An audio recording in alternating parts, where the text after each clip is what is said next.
If you've ever wondered whether a country could miss with over 330 missiles, here's Iran to show you how it's done. In a recent display of military might, or perhaps lack thereof, Iran launched a barrage of over 330 missiles and armed drones at Israel, but it seems someone forgot to double-check the GPS coordinates. Roughly half of these high-tech weapons of war failed due to technical issues. That's right, folks.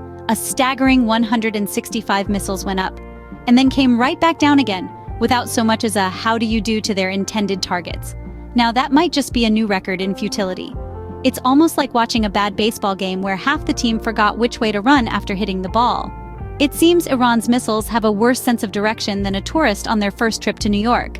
Not to make light of a serious situation, but when over half your missiles fail to launch properly, it might be time to have a word with your engineers, or maybe just invest in a reliable map. So if you're keeping score, that's missiles. 0, gravity, 165.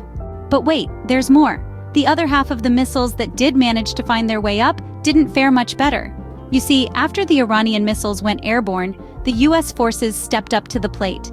With precision and efficiency, they intercepted and obliterated the majority of these missiles. Only 9 managed to sneak past this formidable defense and reach Israel, causing minimal damage. Now imagine trying to swat flies with a sledgehammer. Sounds like overkill, right? Well, that's exactly what it was like for the US forces. They were so well prepared, so well armed, it was like using a sledgehammer to swat those Iranian missiles out of the sky. And if you thought that was impressive, consider this. The US defense was as prickly as a porcupine at a balloon party. Now, if you're a balloon, that's one party you want to avoid. The missiles were like balloons, and the US forces, you guessed it, they played the part of the prickly porcupine, popping those missiles before they could cause any significant harm.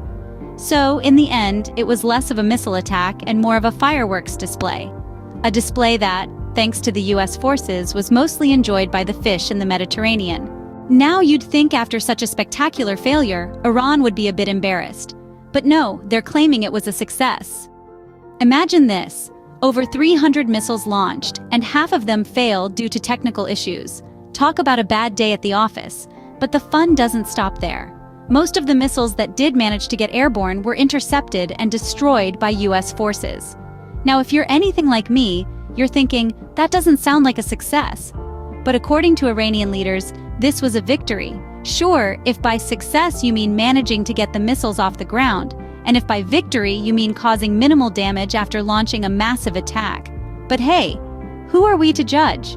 After all, in the world of international relations, one person's failure is another's success, right?